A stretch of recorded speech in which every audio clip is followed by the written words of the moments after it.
அல்ஹம்துலில்லாஹ் வஸ்ஸலாத்து வஸ்ஸலாமு அலா ரசூலில்லாஹ் முஹம்மது பின் அப்துல்லாஹ் வ பஅத். அல்லாஹும்ம ஸல்லி அலா முஹம்மதின் வ அலா ஆலி முஹம்மத் கமா ஸல்லைத அலா இப்ராஹீம் வ அலா ஆலி இப்ராஹீம் இன்னக ஹமீதும் மஜீத். அல்லாஹும்ம பாரிக் அலா முஹம்மதின் வ அலா ஆலி முஹம்மத் கமா பரக்த அலா இப்ராஹீம் வ அலா ஆலி இப்ராஹீம் இன்னக ஹமீதும் மஜீத். முஸ்லிம்களுடைய அந்த சரியான உணர்வு என்னன்னு சொல்லி சொன்னால், நன்மையான விஷயங்களில் போட்டி போடுதல். இது மிக முக்கியமாக மறுமையை நோக்காக கொண்டுள்ள அந்த சமூகத்தில் இருக்க வேண்டிய போட்டி. உலகத்தை நோக்காக கொண்டு இருக்கக்கூடிய சமூகத்தை பொறுத்தவரையில் அவங்க உலகத்தில் போட்டி போடுவாங்க, ஏன்னா அவங்க முழுக்க முழுக்க உலகத்தை நம்புவாங்க. ஆனால் மறுமையை இலக்காக கொண்டு பயணிக்கக்கூடிய எங்களை பொறுத்தவரையில் எங்களுடைய பிரதான போட்டியாக மறுமைக்கான அந்த போட்டி இருக்கும். அதிகமான நன்மைகளை நாம சம்பாதிச்சுக் கொள்ளணும், ஒருவரை விட இன்னொருவர் நன்மைகளை கூடணும். ஏன்னா சூழத்தை பொறுத்தவரையில் அதுக்கு 100 அந்தஸ்துகள் இருக்குது அப்படின்னு ஸல்லல்லாஹு அலைஹி வஸல்லம் சொன்னாங்க. அதாவது 100 படித்தரங்கள் சொர்க்கத்தில் இருக்குது. அப்ப ஒவ்வொரு படித்தரங்களும் வானம் பூமியின் அளவு வித்தியாசத்தை உடையது. வானத்துக்கும் பூமிக்கும் இடையில எவ்வளவு இடைவெளி இருக்கிறதோ, எவ்வளவு வித்தியாசம் இருக்கிறதோ, அதே போன்று அந்த சுவனத்தினுடைய 100 படித்தரங்கள் ஒவ்வொரு படித்தரங்களுக்கும் இடையில வித்தியாசம் இருக்குது அப்படின்னு ஸல்லல்லாஹு அலைஹி வஸல்லம் சொன்னாங்க. அப்ப அதை நாங்கள் அடைஞ்சு கொள்வதற்கான அந்த ஒரு களம் தான் இந்த உலக வாழ்க்கை. அதை நாங்கள் சரியாக பயன்படுத்தணும். நபி ஸல்லல்லாஹு அலைஹி வஸல்லம் அவங்களுடைய காலத்தில் இதை பயன்படுத்தினாங்க. அதுக்கான அந்த முயற்சிகள்ல அவங்க ஈடுபட்டாங்க. இவங்க எல்லாருக்கும் தெரியும் ஒரு சம்பவம் ஸல்லல்லாஹு அலைஹி வஸல்லம் அவங்களுடைய காலத்தில் நடந்தது. அதாவது 7 முஹாஜிர்கள் இருந்தாங்க, அவங்கள்ட்ட பணம் இல்லை. அதே நேரத்தில் அன்சாரி தோழர்கள் இருந்தாங்க, கொஞ்சம் வசதி வாய்ப்புகளோடு இருந்தாங்க, அவங்கள்ட்ட பணங்கள் இருந்தது. அப்ப அந்த பணங்களை வச்சு அவங்க செலவழிச்சு சதகாக்கள் செஞ்சுக்கிட்டு இருந்தாங்க. 7 முஹாஜிர்கள் பார்த்தாங்க, இவங்க விசேடமான ஒரு நன்மையை தேடுறாங்க. எங்களால செய்ய முடியாத ஒரு நன்மையை இந்த பணக்கார தோழர்கள் தேடிக்கொள்றாங்க. அப்ப இதுக்கு நாங்க ஏதாவது ஒரு ஈடாக ஸல்லல்லாஹு அலைஹி வஸல்லம் அவங்கள்ட்ட கேட்டு ஒரு நன்மையை நாங்க பெற்றுக்கொள்ளோன்ற ஒரு முயற்சியில ஸல்லல்லாஹு அலைஹி வஸல்லம் அவங்களை பற்றி சந்திக்கிறாங்க. அல்லாஹ்வின் தூதரே, எங்களோட நிலைமை உங்களுக்கு தெரியும், எங்கள்கிட்ட வசதி வாய்ப்புகள் இல்லை, நாங்கள் சதகாக்கள் செய்ய இயலாது. ஆனால் எங்களோட அன்சாரி தோழர்கள் இருக்கிறாங்க, அவங்க நல்ல வசதி வாய்ப்புகளோடு ஏதோ இருக்கிறாங்க, அவங்க சதகாக்கள் செய்யறாங்க.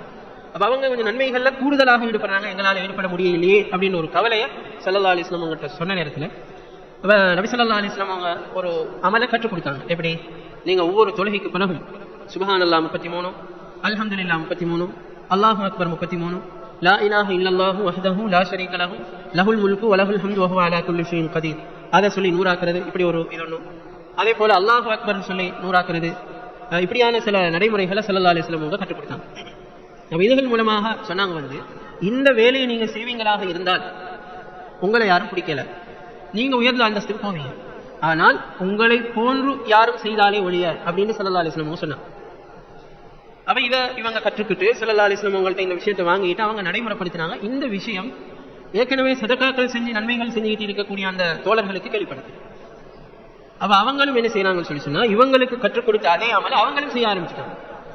இவங்க சதகாவும் செய்யறாங்க, மேலதிகமா இவங்களுக்கு விசேடமாக சொல்லிக் கொடுத்த ஒரு அமல், அதாவது ஒவ்வொரு தொழுகைக்கு பிறகு சுப்ஹானல்லாஹ் அல்ஹம்துலில்லாஹ் அல்லாஹு அக்பர் இந்த திக்ருகளை செய்யற இந்த அமலை இவங்களும் செஞ்ச ஆரம்பிச்சதோட அந்த முஹாஜிர்கள் ஏழைகள் திரும்பவும் ஸல்லல்லாஹு அலைஹி வஸல்லம் அவங்கள்ட்ட சொன்னாங்க, அல்லாஹ்வின் தூதரே இதையும் அவங்க செய்யறாங்க, அல்லாஹ்வின் தூதரே நாங்க என்ன செய்யறது அப்படின்றதோட ஸல்லல்லாஹு அலைஹி வஸல்லம் சொன்னாங்க, வசதி வாய்ப்புகள் இது அல்லாஹ்வுடைய அருள், அல்லாஹ் நாடியவங்களுக்கு அது கொடுப்பான், அதை ஒன்றும் செய்ய இயலாது அப்படின்ற வகையில ஸல்லல்லாஹு அலைஹி வஸல்லம் சொன்னாங்க.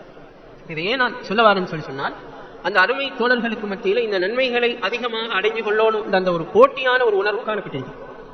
அதே போல ஒரு யுத்த களங்களுக்கு வந்தால் கூட ஒரு எதிரியை குறி வச்சு இவரை நான் கொலை செய்யறதா அல்லது நீங்க கொலை செய்யறதான்ற ஒரு போட்டி ஒன்று அவங்கள்ட்ட இருக்கு.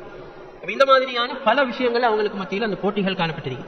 அதனாலதான் நபி ஸல்லல்லாஹு அலைஹி வஸல்லம் அவங்களுடைய அந்த தோழர்களை பற்றிய ஒரு செய்தி சொல்லப்படுது என்னென்றால், அவங்க வசதி வாய்ப்புகள் இல்லாவிட்டால், எந்த விதமான அடிப்படை வசதிகள் இல்லாம சதகா செய்யணும்னு ஒரு எண்ணம் ஏற்பட்டால் என்ன செய்வாங்க, பகல் நேரத்தில் புறப்பட்டு போய்த்து காடுகளுக்கு சென்று விறகுகளை வெட்டி அந்த விறகுகளை விற்று அதை சதகாவாக கொடுப்பாங்க. அப்படியான ஒரு தன்மை அவங்கள்ட்ட காணப்பட்டது அப்படின்ற செய்திகளை எல்லாம் நாங்கள் பார்க்கணும்.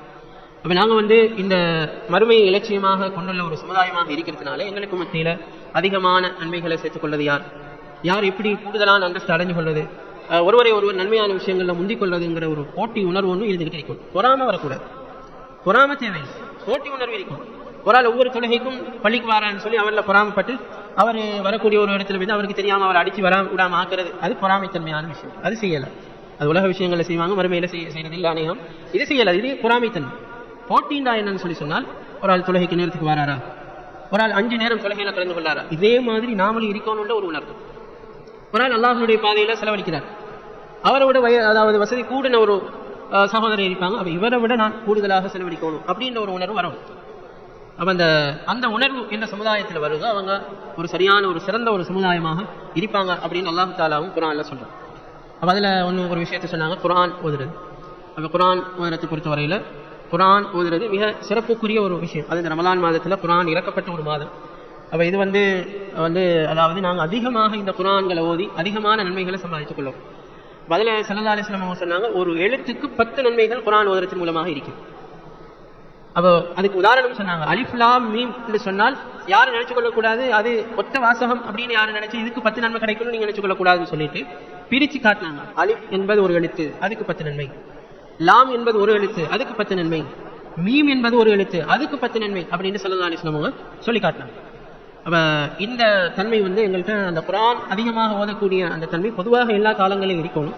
அதுலேயும் விசேடமாக இந்த ரமலானுடைய காலத்தில் நாங்கள் குர்ஆனோட நெருங்கிய ஒரு தொடர்பு வச்சுக்கொள்ளணும். ஓத தெரியாதவங்க கூட முயற்சி செய்து திக்கியாவது சரி அவங்க ஓதும். அவங்களுக்கு இரட்டை நன்மை இருக்குது. ஒரு நாள் குர்ஆனை சரளமாக ஓதுறார், அவருக்கு கிடைக்கக்கூடிய நன்மையை விட குர்ஆனை ஓதும் போது கொஞ்சம் திக்கி தடுமாறி ஒரு ஆள் ஓதுறான்னு சொன்னால் அவருக்கு நன்மைகள் கூட இருக்குதுன்னு ஸல்லல்லாஹு அலைஹி வஸல்லம் சொன்னாங்க. 2 கூலிகள் கிடைக்கும், அவருடைய முயற்சிக்கும் சேர்த்து விசேடமான ஒரு கூலி கொடுக்கப்படும். அப்போ இந்த நன்மைகளையும் நாங்கள் அடைஞ்சு கொள்ளக்கூடிய அந்த முயற்சிகளை செய்யணும். அடுத்து நாங்கள் பலமுறை உபதேசம் செஞ்சிருக்கிறோம்.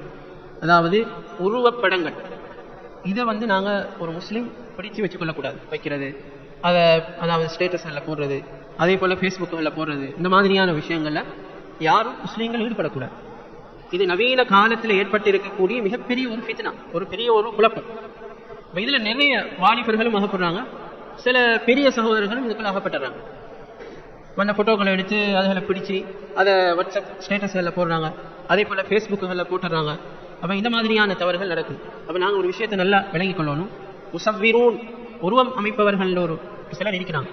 அப்போ அவங்களை பொறுத்தவரையில் மறுமை நாள் அல்லாஹ் தஆலா அவங்களை எழுப்பி அவங்களுக்கு தண்டனையை கொடுப்போம், வேதனையை நரகத்தில் போட்டுட்டு அல்லாஹ் தஆலா சொல்ற விஷயம் என்னன்னு சொன்னால், நீங்கள் அமைச்ச இந்த உருவத்துக்கு உயிர் கொடுங்க, உயிர் கொடுக்கும் வரைக்கும் நீங்கள் நரகத்தில் இருக்க வேண்டி வரும்.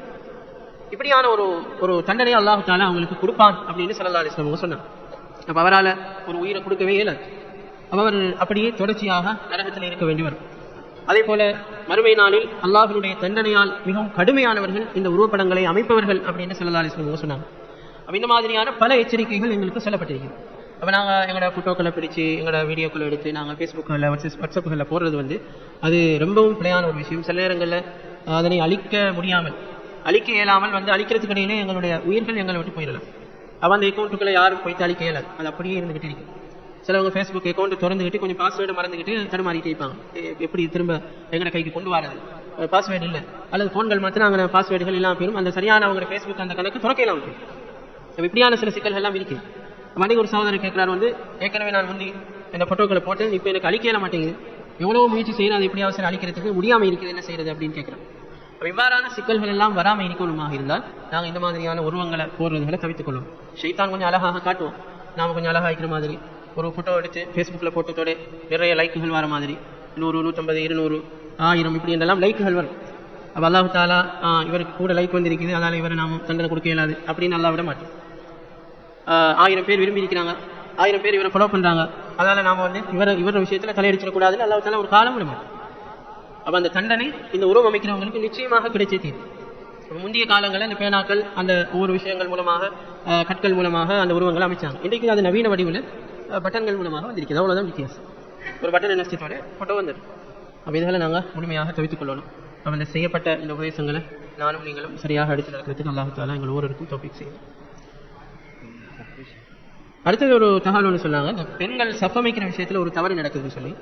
அதாவது பெண்களுடைய சஃபை பொறுத்தவரையில் அவங்க பின்னுக்கு இருந்து தான் சஃபை ஆரம்பிக்கும், அப்படியே சஃபை நிரப்பி அவங்க முன்னுக்கு வருவாங்க. ஆண்களுடைய சஃபை பொறுத்தவரையில் அவங்க முன்னுக்கு இருந்த சஃபை நிரப்பி பின்னுக்கு போயிட்டு இருப்பாங்க. பெண்களுடைய சஃபை பொறுத்தவரையில் அவங்க பின்னுக்கு இருந்த சஃபுகளை நினைச்சிக்கிட்டு முன்னுக்கு வருவாங்க. இதில் நடக்கக்கூடிய தவறு என்னன்னு சொன்னால், சகோதரிகள் முன்னுக்கு இருந்த சஃபுகளை அமைச்சிட்டு போறாங்க.